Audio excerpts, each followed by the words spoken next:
no reino de Deus.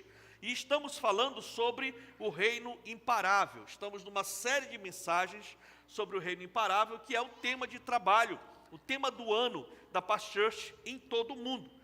Hoje estamos completando 14 dias que estamos em jejum, do jejum internacional das Past Church. E eu quero convocar você que ainda não entrou nessa campanha de jejum, entre, jejue pela sua vida, jejue pela sua família, jejue pelos seus hábitos, pelos seus projetos. Aí eu quero dizer aí você vai ver se Deus realmente não vai responder. A maioria das coisas no reino de Deus, meus irmãos, ninguém pode fazer por você. É você mesmo. Não tem como você querer colher resultados diferentes fazendo a mesma coisa. Não tem como.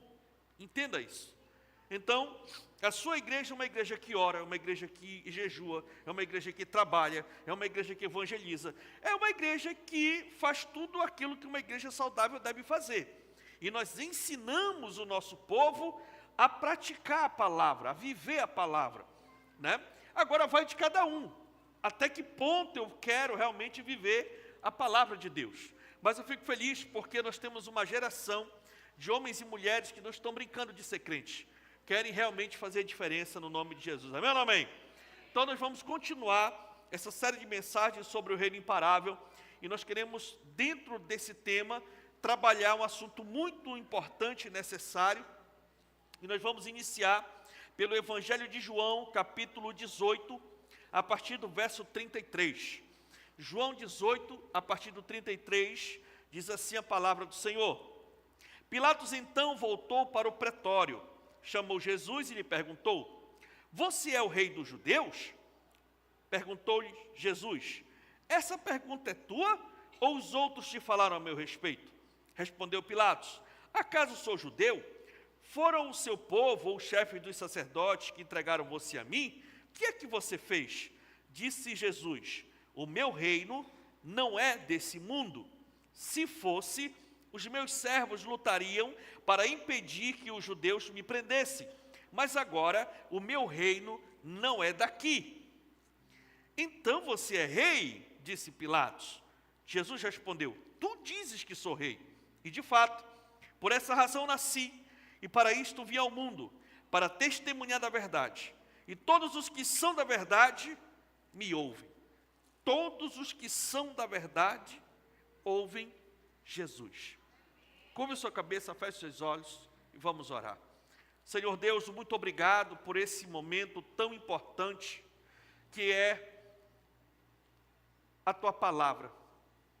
Venha, Senhor, ter conosco. Venha, meu Deus, alinhar a nossa vida. Faça-nos entender, Pai, a Tua revelação. Eu quero aqui, meu Deus, no nome de Jesus, liberar os nossos olhos e ouvidos espirituais, para que o Senhor nos faça entender o funcionamento do mundo espiritual, para que nós possamos aprender a caminhar nele. No nome de Jesus, se você crer, diga amém. Então, olha só essa conversa entre Jesus e Pilatos. Então, aqui nessa conversa, a gente consegue identificar o tal do crime que Jesus supostamente cometeu. Jesus foi condenado pelo quê? Realmente. Por que Jesus foi condenado e foi para a cruz? Ele foi condenado pelos judeus e sentenciado por Pilatos pelo crime de tentar dar um golpe de Estado. Ou seja, por tentar formar um reino dentro do reino de Israel, sob o domínio do Império Romano, o que era totalmente proibido. A gente sabe que o peso espiritual da cruz é que ele precisava morrer para a gente poder, nos salvar, remir nossos pecados, essa questão espiritual. Mas aqui na terra, Jesus foi condenado pelo crime de tentar um golpe de Estado. Os judeus denunciaram Jesus porque Jesus se dizia um rei e estava levantando um povo, seus discípulos, para gerar dentro do território de Israel um novo reinado, o que era totalmente proibido dentro do Império Romano. Então foi por isso Foi por esse crime que Jesus foi crucificado. Mas dentro dessa conversa, isso é muito forte, né? Que Pilatos perguntou para ele: você é rei? Disse: olha, você que está dizendo que eu sou rei. Mas eu quero dizer uma coisa para ti: o meu reino não é daqui, não te preocupa. Que o meu reino não é um reino terreno. O meu reino não é como esse reino da terra. Não, se despreocupa com isso. O meu reino não é daqui. O reino que Jesus é o rei, é um reino de Deus. Não era um reino terreno. Interessante que o próprio Senhor falando lá em Lucas 17, a partir do 20, diz assim: certa vez, tendo sido interrogado pelos fariseus sobre quando viria o reino de Deus, Jesus respondeu: o reino de Deus não vem de modo visível, nem se dirá, aqui está ele ou lá está, porque o reino de Deus está entre vocês. Então o que Jesus estava explicando aqui? Mas dizendo: olha, o reino de Deus não vai ter um território. O reino de Deus não é como o reino daqui da terra, que você chega aqui naquela fronteira, chegou ali no limite, bom, daqui para cá agora eu já estou dentro do território do reino de Deus. Não, então vocês não vão dizer: olha, aqui é o reino, ali é o reino. Não, o reino de Deus está dentro de cada um. Ou seja, a pessoa pode ir para o outro lado do mundo. Se ela faz parte do reino de Deus, ela está dentro do território do reino de Deus. Então ele está explicando para as pessoas que o reino de Deus não é um reino terreno, não é um reino que se detém ao mundo material. O reino de Deus é espiritual. E a gente tem falado sobre isso nos domingos anteriores. Então, dito isso, sabemos que existe o reino de Deus, tendo Jesus como governante, e o reino da terra, governado pelos homens. Então, a terra, ela é toda governada pelo ser humano. Toda tribo, nação, país, tem o seu território, tem as suas leis, tem o seu povo e tem os seus governantes. O estilo de governo é que muda, mas os reinos da terra estão aí. Nós, que somos habitantes de um território, estamos debaixo de leis e temos governantes que governam sobre nós. Então, é assim que os reinos da terra estão distribuídos no mundo inteiro. Então, existem dois reinos: o reino de Deus, o reino da terra. Mas, além desses dois reinos, existe mais um reino. E é esse reino que iremos tratar hoje, que é o reino das trevas. Então, hoje nós vamos falar sobre o reino das trevas. E você que é membro da Pachurch, você que está nos dando a honra com a sua presença, de repente pela primeira vez, e você que está nos acompanhando pela internet, nós temos aquela filosofia que quanto mais nós conhecemos a Deus, quanto mais nos aproximarmos de Deus, quanto mais nós aprendemos a ter intimidade com Deus, mais longe do mundo, do pecado e do diabo a gente vive. Então a gente não se interessa muito em falar do diabo, em falar das trevas na igreja. Mas hoje a gente vai falar. Por quê? Porque muitos crentes, por falta de conhecimento, acabam caindo em muitas armadilhas pelo fato de não entenderem como se processa esse outro reino que compete diretamente com o reino de Deus, que é o reino das trevas. Então hoje, para efeito de conhecimento, nós precisamos tramitar nessa temática. Amém ou não amém? Então, queridos, esse reino, o reino das trevas, é governado por Satanás e marcado pelo pecado e pela escravidão.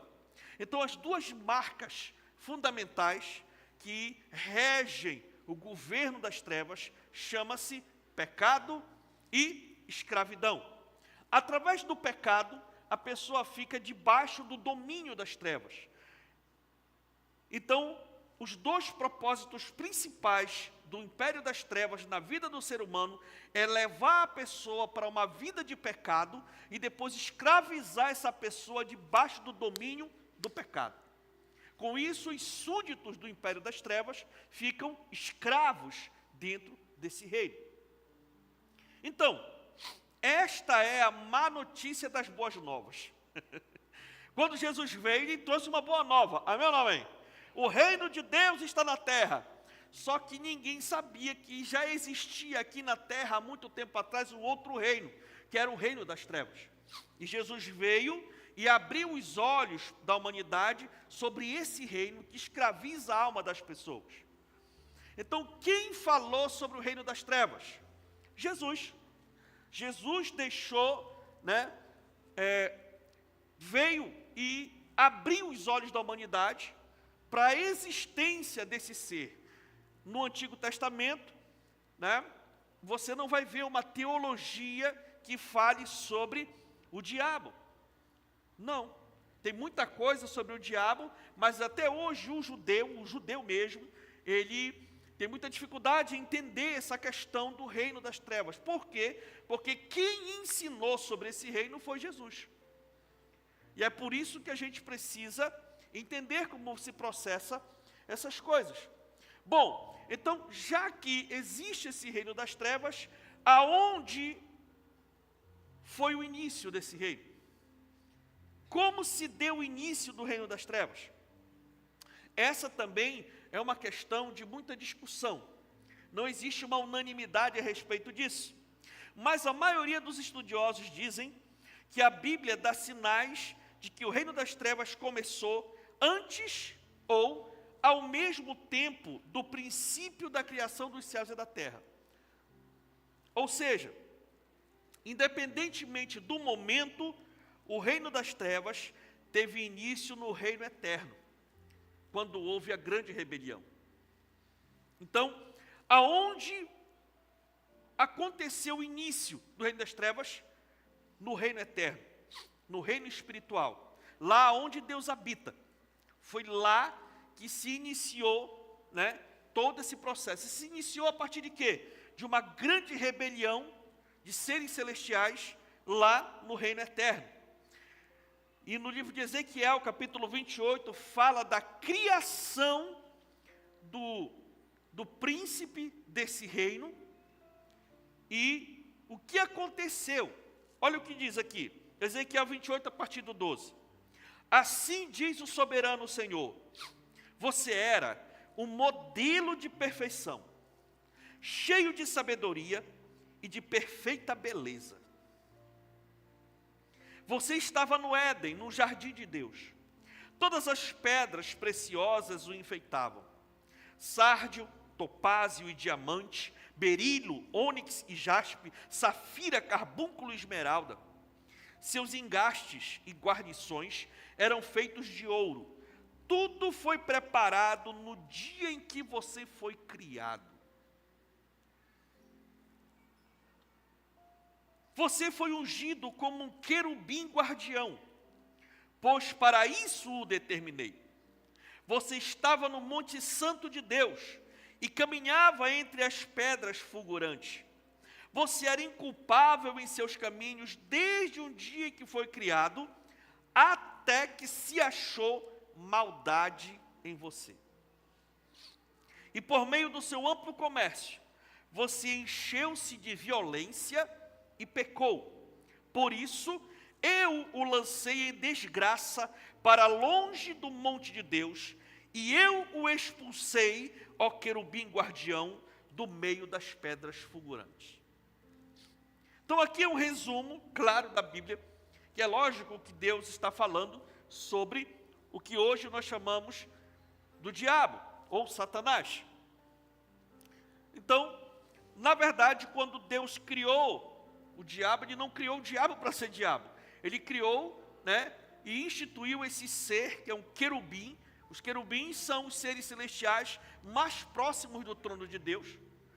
Então, tudo indica que dos querubins que Ele criou, esse era o mais poderoso, o querubim da guarda. Então, ele era um querubim guardião da santidade, da adoração e do trono de Deus. Aquele grande trono que o próprio Ezequiel viu, Isaías viu, João viu, Paulo viu, enfim. Então, esse ser, que era o mais perfeito dentro da criação, porque até então o homem ainda não tinha sido criado, foi criado com toda essa beleza e perfeição para guardar a adoração e a santidade de Deus no santo lugar, no Monte Santo, como ele fala. Mas gerou dentro desse ser o mal. O mal entrou dentro dele e ganhou raiz. E esse mal, ele começou, como dizer, pelo seu amplo comércio, ou seja, ele começou a barganhar com outros anjos que estavam perto dele, e esses outros anjos começaram a acreditar no projeto dele. E por conta disso, Deus expulsou, esse ser, o querubim guardião do reino eterno, junto com todos esses seres celestiais. Mas a Bíblia diz que não foi um negócio simples. O apóstolo João mostra que foi assim, algo muito forte que aconteceu no reino eterno. Apocalipse 12, a partir do 7, diz assim: houve então uma guerra no céu. Foi na base da guerra. Miguel e seus anjos lutaram contra o dragão. O dragão e os seus anjos revidaram, ou seja, quando Miguel e os anjos foram ter com eles, eles revidaram, e por isso teve o quê? Guerra. Mas esses, o dragão e os seus anjos, não foram suficientemente fortes, e assim perderam o seu lugar no céu. O grande dragão foi lançado fora. Ele é a antiga serpente chamada Diabo ou Satanás, que engana o mundo todo. Ele e os seus anjos foram lançados à terra. Então, foi desse jeito, a coisa não foi pacífica.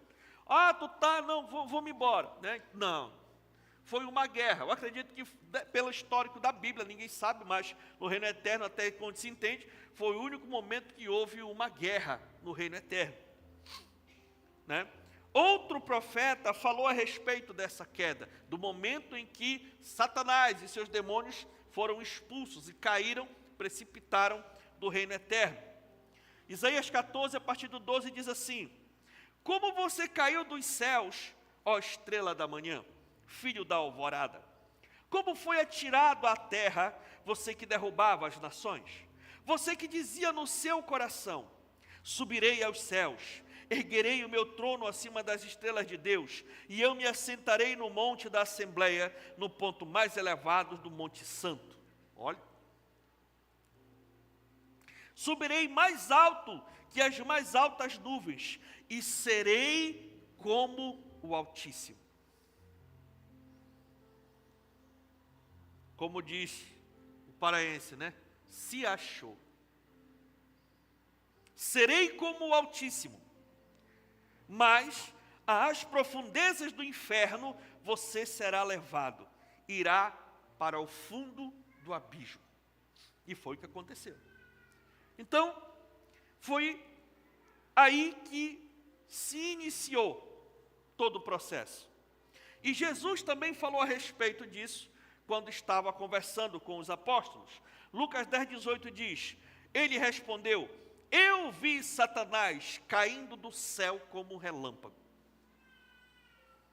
Então bate exatamente, com um descrito de vários personagens da Bíblia em épocas totalmente diferentes e que inclinam o nosso entendimento para chegar a essa conclusão de que o reino das trevas se iniciou com uma revolta do querubim guardião que convenceu a terça parte de todo o reino eterno para comprar essa ideia de se assentar e de ter o mesmo poder do Deus Criador.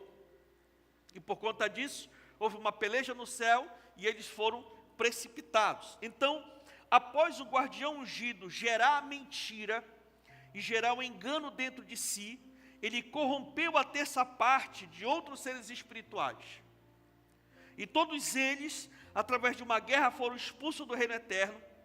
Então, nessa expulsão, Deus tirou-lhes toda a beleza e virtude, e o que sobrou nele foi só a maldade. Pelo contexto bíblico, pela revelação da palavra, não existe nenhuma virtude no diabo e nos demônios.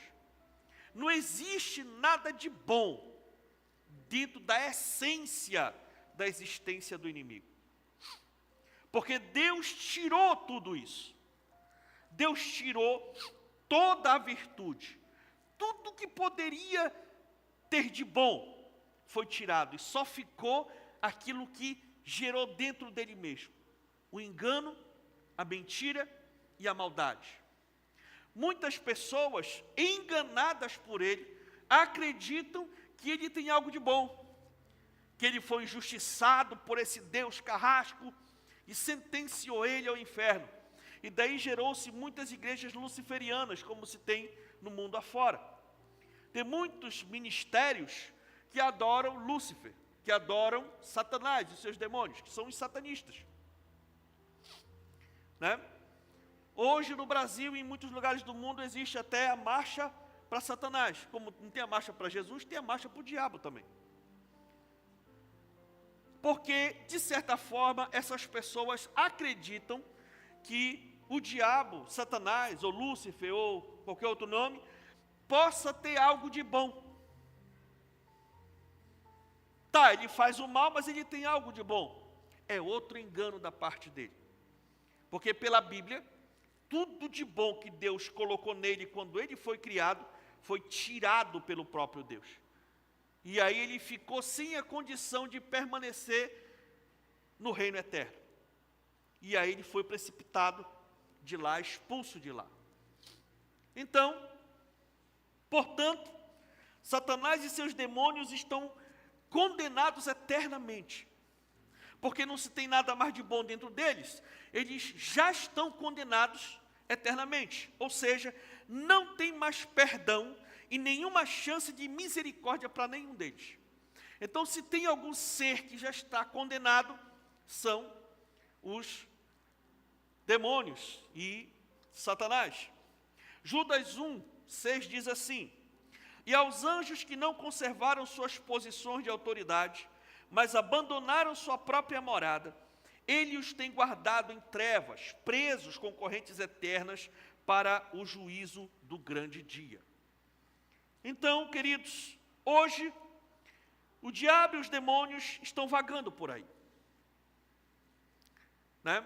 Alguns estão presos com correntes eternas, guardando o grande dia, outros estão soltos, outros estão nas regiões celestiais, outros estão entrando no corpo físico das pessoas, enfim, eles estão vagando por aí.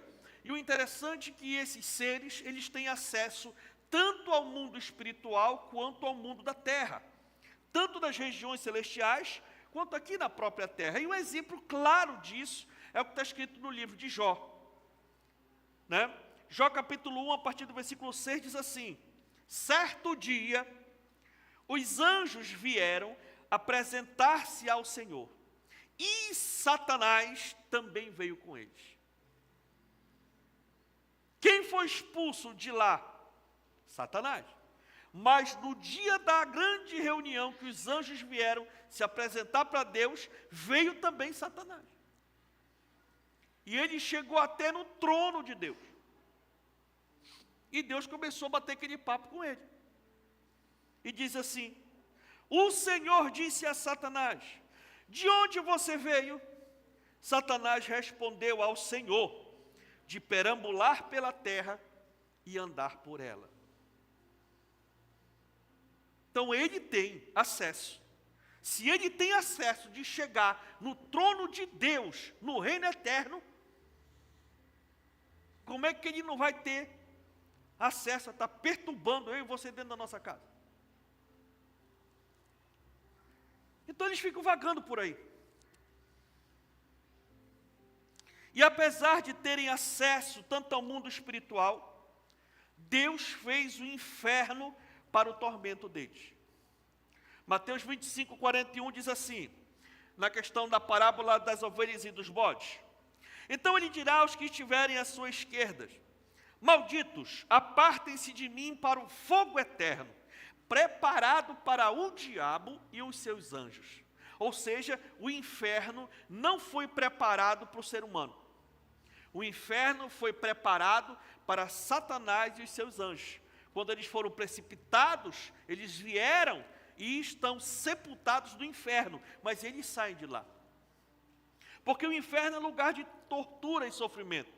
As pessoas têm aquela ideia de que Satanás está lá naquele gabinete, na mesa, os demônios ao redor, e os seres humanos dentro do caldeirão, e eles cutucando, né? As almas penadas lá sofrendo no inferno. Não. Não, não, não.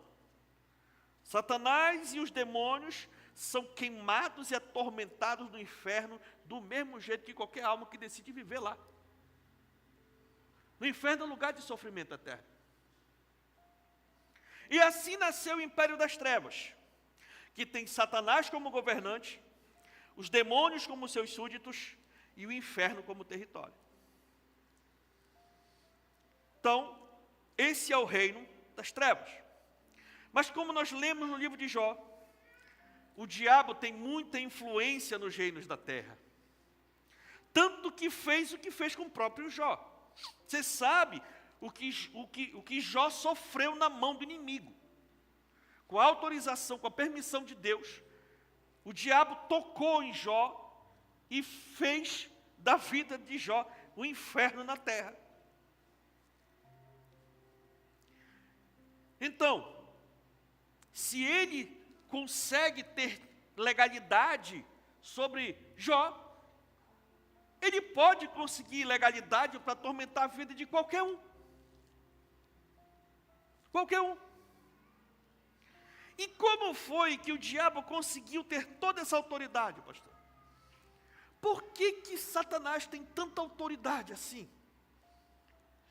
Meus irmãos, isso aconteceu logo após a criação dos céus e da terra. Logo depois que Deus criou todas as coisas, os céus e a terra, criou os seres vivos e criou o homem. Gênesis capítulo 3, a partir de 1, diz assim: Ora, a serpente era o mais astuto de todos os animais selvagens que o Senhor Deus tinha feito. E ela perguntou à mulher: Foi isso mesmo que Deus disse? Não comam de nenhum fruto das árvores do jardim? Respondeu a mulher à serpente: Podemos comer do fruto das árvores do jardim. Mas Deus disse: Não comam do fruto da árvore que está no meio do jardim, nem toquem nele, do contrário vocês morrerão. Disse a serpente à mulher: Certamente vocês não morrerão. Deus sabe, no dia em que dele comerem, seus olhos se abrirão e vocês serão como Deus.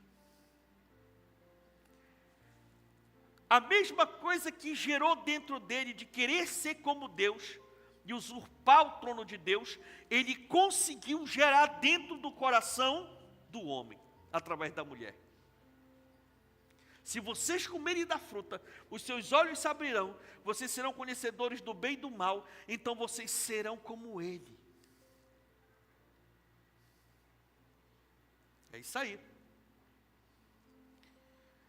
Quando a mulher viu que a árvore parecia agradável ao paladar e era atraente aos olhos, e além disso desejável para ela se obter discernimento, tomou do seu fruto, comeu e deu a seu marido, que comeu também. Os olhos dos dois se abriram e perceberam que estavam nus, então juntaram folhas de figueira para cobrir-se. Satanás, em forma de serpente, tentou Adão e Eva a se rebelarem contra a autoridade de Deus. Parece uma história simples, né? Parece um negócio assim que é uma historinha que, Deus disse que não era para comer, e aí a mulher comeu e tal. Parece um negócio simples que não tem muita consequência. Mas foi exatamente aí que o diabo conseguiu autoridade sobre toda a humanidade. Foi bem aí. É impressionante. Impressionante. Foi então que o reino das trevas entrou no mundo. E a gente vê isso no transcorrer da história, quando Deus apareceu para os dois. Gênesis 3, a partir do 17. E ao homem declarou: Visto que você deu ouvidos à sua mulher, e comeu do fruto da árvore da qual ele ordenara que não comesse, maldita é a terra por tua causa. Foi bem aí. A terra começou a viver debaixo de maldição, porque foi nesse momento que o inimigo conseguiu autorização para perturbar o ser humano. E aí tem algumas outras consequências. Com sofrimento você se alimentará dela todos os dias da sua vida. E é por isso que a gente trabalha até morrer. Ela, a terra, lhe dará espinhos e ervas daninhas, e você terá que alimentar-se das plantas do campo. Com o suor do seu rosto você comerá o seu pão, até que volte à terra, visto que dela foi tirado, porque você é pó e ao pó voltará. Então, nesse momento que Deus liberou a palavra, maldita é a terra por tua causa, o pecado e a morte entrou no espírito do homem. Foi nesse momento. E a partir daí, com a proliferação da humanidade, com essa semente do pecado e da morte, toda a humanidade gosta, trabalha e investe pesado na satisfação dos seus desejos carnais. A indústria do entretenimento, a indústria que move a humanidade para experimentar os seus prazeres carnais, é que governa a economia do mundo. Milhões, bilhões, trilhões de reais, dólar e tudo mais são investidos na indústria do entretenimento, nos projetos culturais, milhões e milhões e milhões, para prenderem as pessoas, para satisfazerem seus desejos, para celebrarem, para comemorarem. Afinal de contas, estão vivos. Então, vão para cima, trabalham muito e gastam todo o seu dinheiro numa celebração. Isso nada mais é do que estar no mesmo fluxo do reino das trevas, que imprime a escravidão por meio da cultura do pão e do circo. Esses dias, estava vendo um vídeo, e tinha um rapaz sentado, quase chorando na calçada da casa dele. Aí o outro chegou, e aí, mano, tudo bom? Parece que tu está muito triste, tu está arrependido de alguma coisa? Ele disse, eu estou. Por quê? Estou aqui pensando.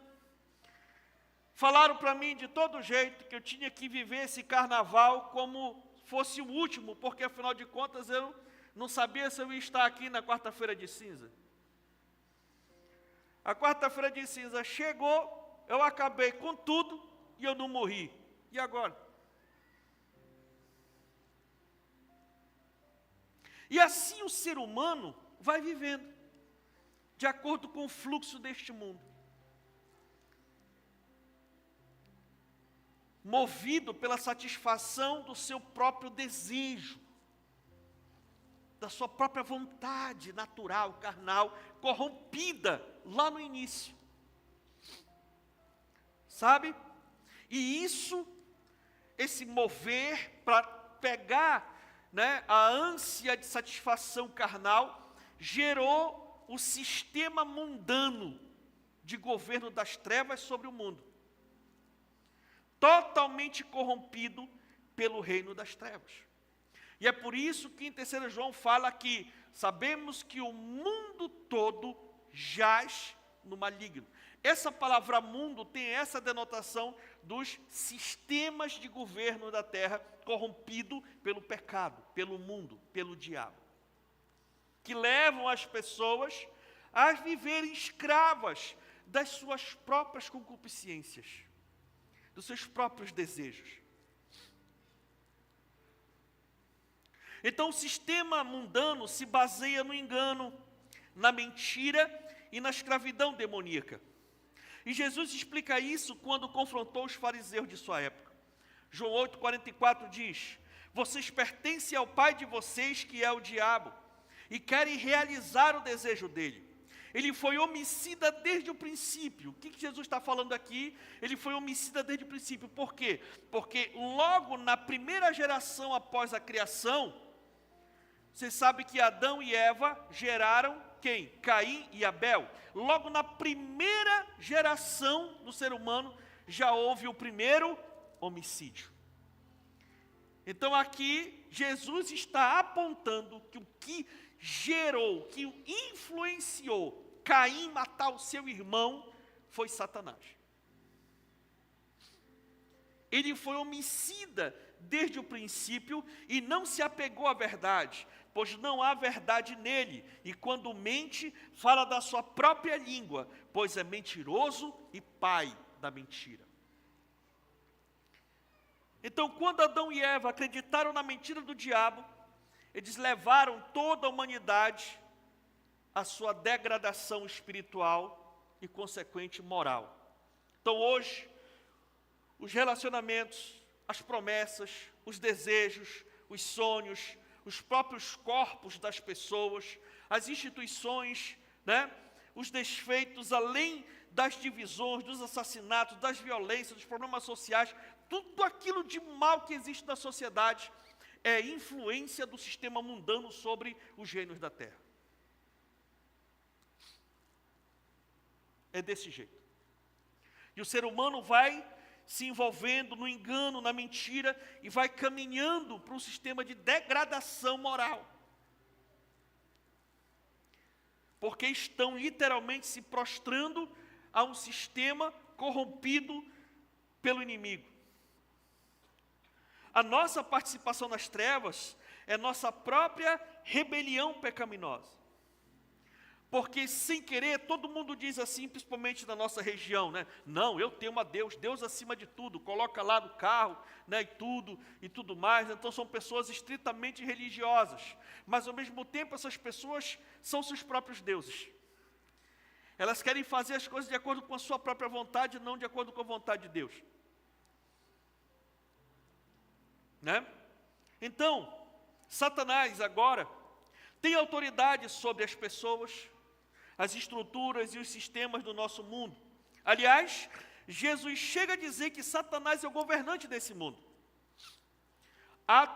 João capítulo 12, versículo 3, ele diz assim: chegou a hora de ser julgado este mundo, e agora será expulso o príncipe deste mundo. Em outro momento, no versículo 30 de João 14 diz: já não lhes falarei muito, pois o príncipe deste mundo está vindo, e ele não tem nenhum direito sobre mim. Então, por que Jesus chamou ele de príncipe, de principado? Porque ele governa esse reino. Mas ele não é rei, porque o único que é rei dos reis e senhor dos senhores é o Deus que nós servimos. Então, mas Satanás é o príncipe do reino das trevas e conseguiu corromper o reino da terra. Então, alguns abraçam as trevas através de uma espiritualidade, um estilo de vida sombrio. A maioria tenta escapar da influência maligna, mas não há escapatória. Para quem está no mundo e não quer se aliançar com Deus, é escravo do reino das trevas e de Satanás. A boa nova é que Jesus veio para reivindicar o mundo como seu reino e resgatar os perdidos como seu povo. Essa é a boa nova. As pessoas estavam perdidas e não conseguiam ter a sua própria salvação. Então o próprio Deus se fez carne e habitou entre nós. E Ele trouxe a verdade do reino de Deus, trouxe a verdade do reino das trevas e disse: agora tem escapatória, agora tem saída. Se vocês reconhecerem que existe um rei no reino de Deus, vocês vão sair do domínio das trevas e começarem a fazer parte do reino de Deus. O inimigo fez o possível para desviar Jesus da sua missão de trazer o reino de Deus e libertar os escravos. E onde a gente vê isso? Por exemplo, no momento em que ele foi tentado. Lucas capítulo 4, a partir do 5, diz assim: o diabo o levou a um lugar alto. Satanás estava tentando Jesus. O diabo o levou a um lugar alto e mostrou-lhe num instante todos os reinos do mundo. Todos os reinos do mundo. E disse-lhe: darei a você toda a autoridade e o esplendor destes reinos. Eles me foram dados e eu posso dá-los a quem eu quiser. Olha só. Então, Satanás pegou Jesus, levou no ponto mais alto do templo de Jerusalém, no pináculo do templo, em outras versões diz, e que ele mostrou todos os reinos do mundo para Jesus. E o interessante é que ele diz, tudo isso eu tenho autoridade para te dar. Tudo isso eu tenho autoridade para te dar. Porque me foi dado. Então, se me foi dado, eu posso dar para quem eu quiser. Tu só precisa fazer uma coisa. Se você me adorar, tudo será seu. Tu não precisa fazer nada, é só tu te prostrar e me adorar. Se tu te prostrar e me adorar, eu vou te dar tudo que tu veio fazer aqui. Eu te entrego na tua mão. Mas Jesus respondeu, está escrito, adore o Senhor, o seu Deus, e só a Ele preste culto. Então a quem pertencem os reinos do mundo? E por que isso representou uma tentação para Jesus? Bom, nós já falamos que Jesus veio estabelecer o reino de Deus na terra, mas o diabo lhe oferece um atalho. Jesus sabia que para ele plantar o reino de Deus, ele teria que morrer. Ele teria que enfrentar a pior morte. Ele já sabia disso. Então, para mim cumprir a missão de ser o rei sobre a terra, eu preciso morrer. Aí o diabo vem e diz para ele, não precisa tu morrer. Tu não precisa morrer. Eu mesmo tenho autoridade sobre esses reinos. E eu te dou essa autoridade. Tu só precisa me adorar. Deixa de adorar a Ele e me adora. E tudo vai ser teu.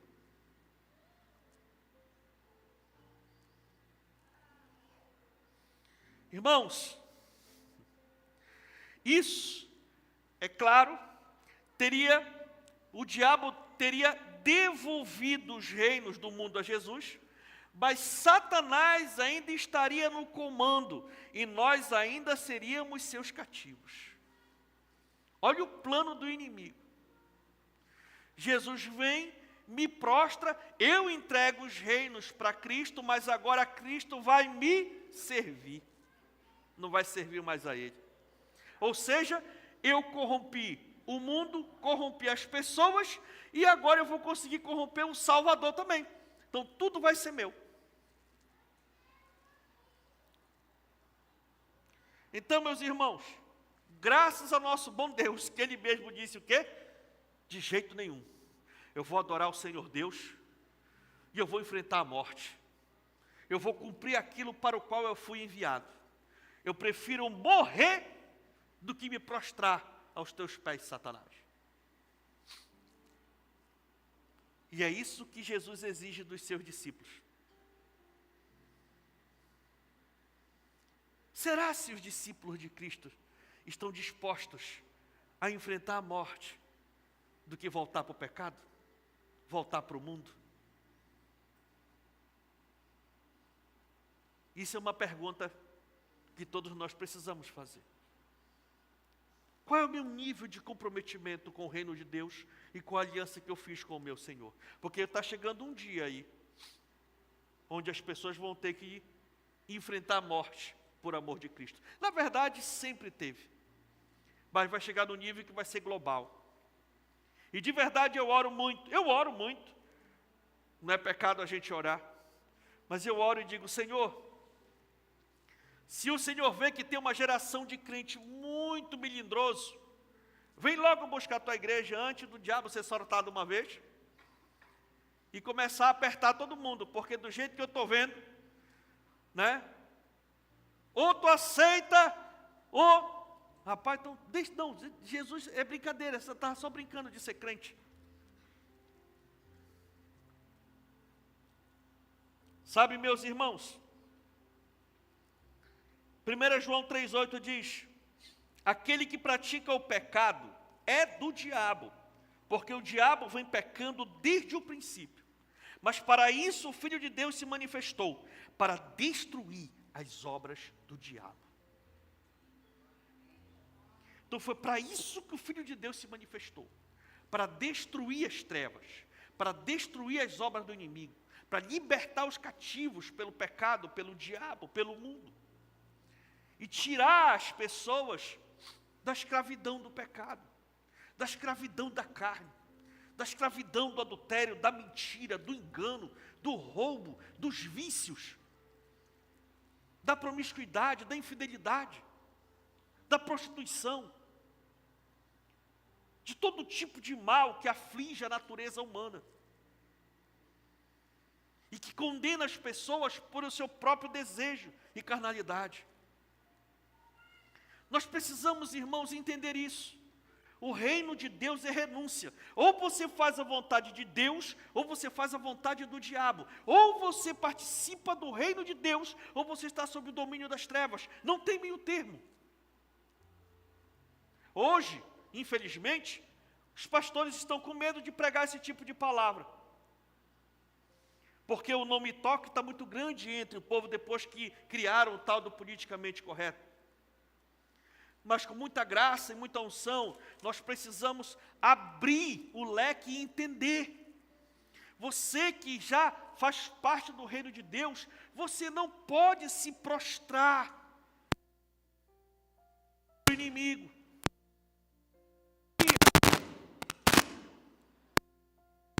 Eita glória! É só um dia.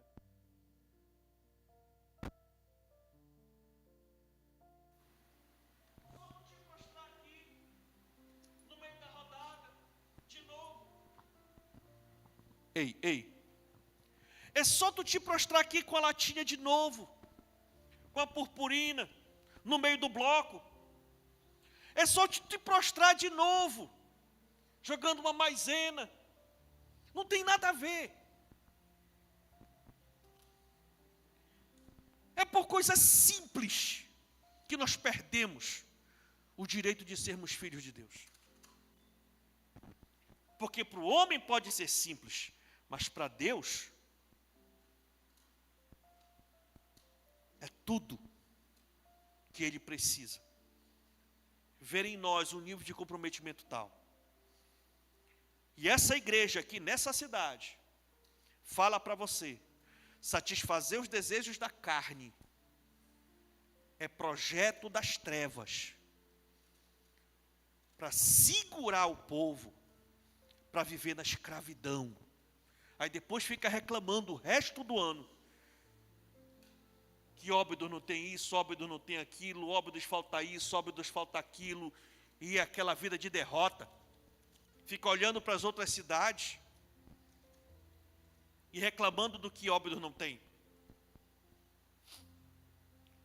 Mas quando é agora, se prostra para a carne, para o mundo, para o pecado, e depois quer colher o quê? Bênção?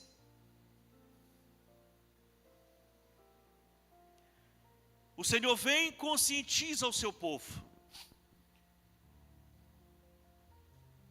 E nós, que já experimentamos a graça de entender a verdade da palavra, e voltarmos para o lugar de onde o Senhor nos tirou, aí é mais complicado ainda. Então que o Senhor nos dê graça e força, para quando vier o tempo da tentação, como veio para Jesus, nós continuemos firmes no reino de Deus. É tempo de nós nos posicionarmos. É tempo da igreja se posicionar.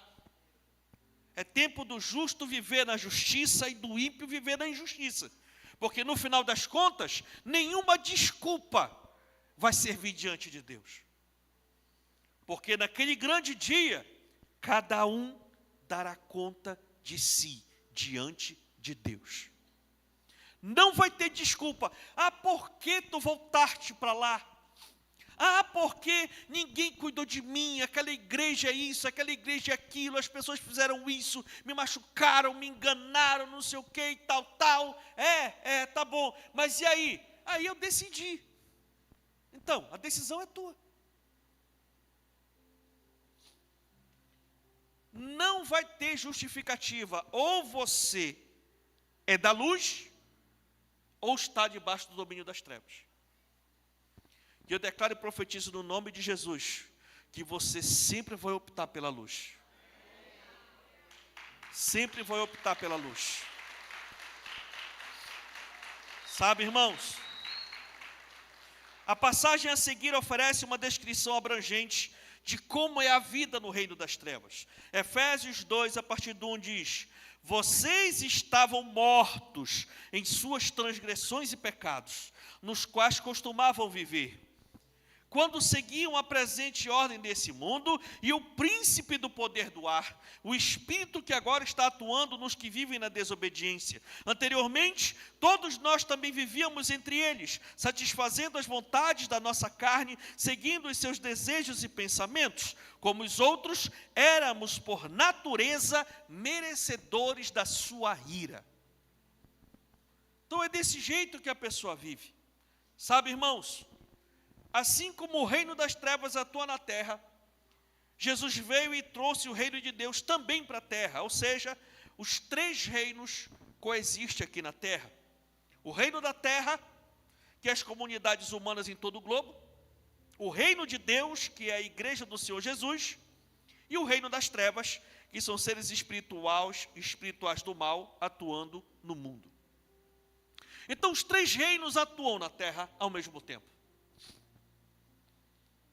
A igreja luta contra o reino das trevas.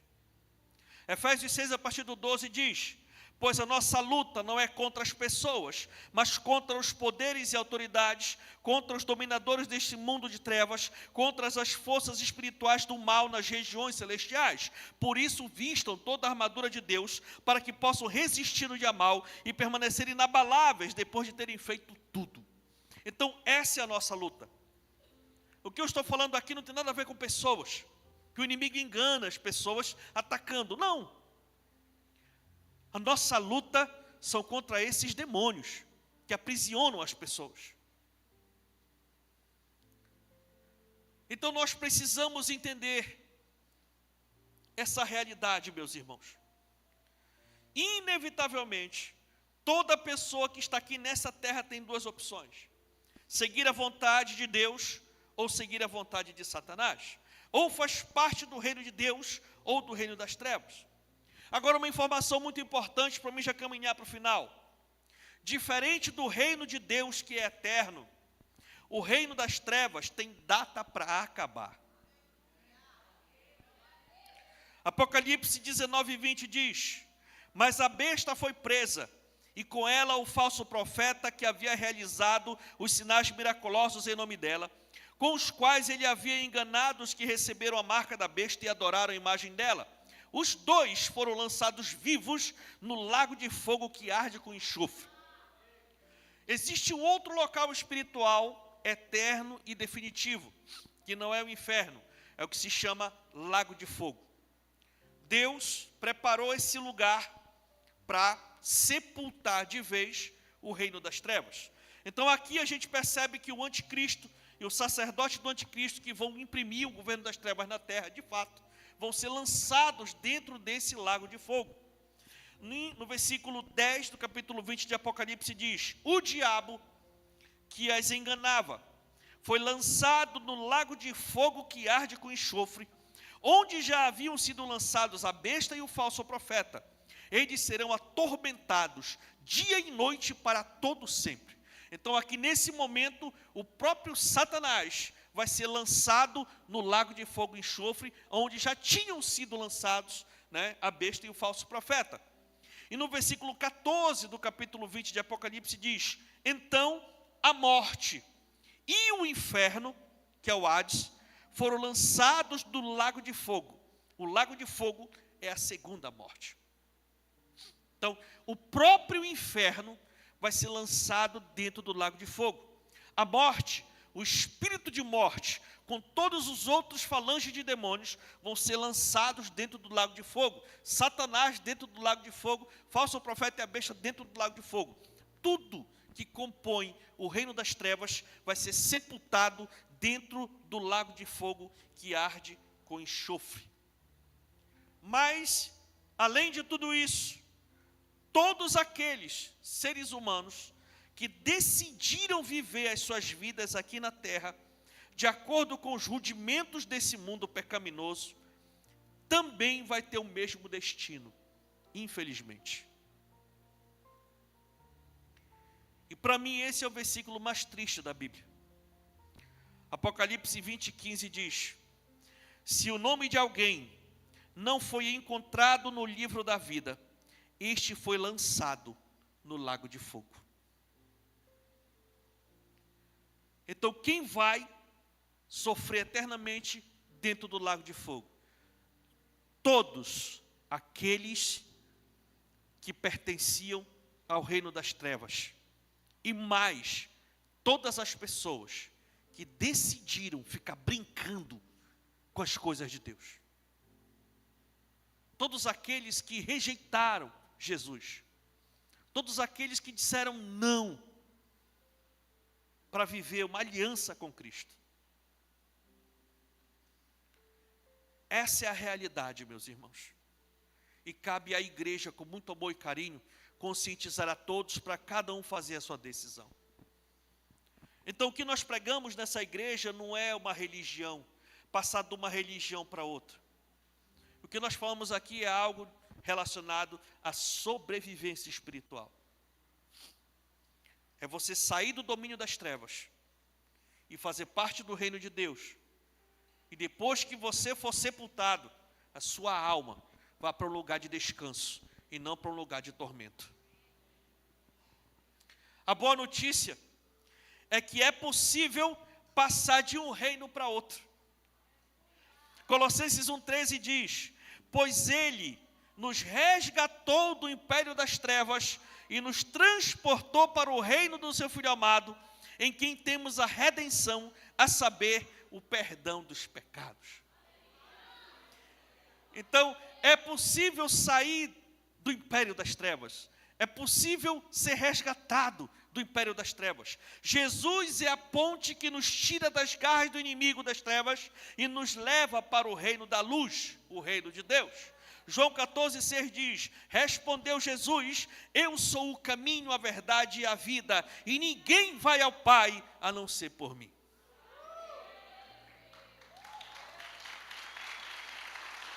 Aleluia.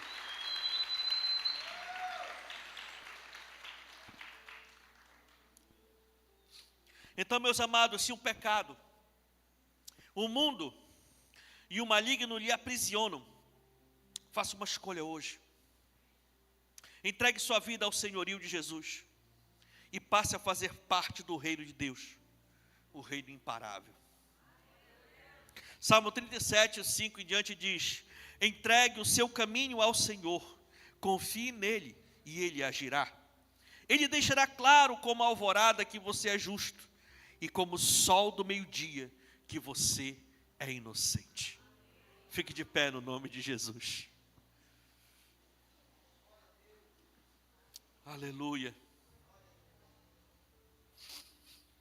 Como sacerdote e pastor dessa igreja, agora eu me sinto aliviado. Porque nós ensinamos a verdade. Então nós temos a obrigação, se nós seguimos a Bíblia, se nós cremos que a Bíblia é a nossa regra de fé e prática, então se nós acreditamos que existe um Deus e que existe o reino de Deus, nós temos a obrigação de entender que existe o reino das trevas. E que se o reino de Deus aponta para a salvação eterna, o reino das trevas aponta para a condenação eterna. E cabe a nós decidirmos se vamos viver essa vida aqui na terra, fazendo parte do reino de Deus ou do reino das trevas. Curva sua cabeça no nome de Jesus, feche seus olhos, que eu quero orar por você.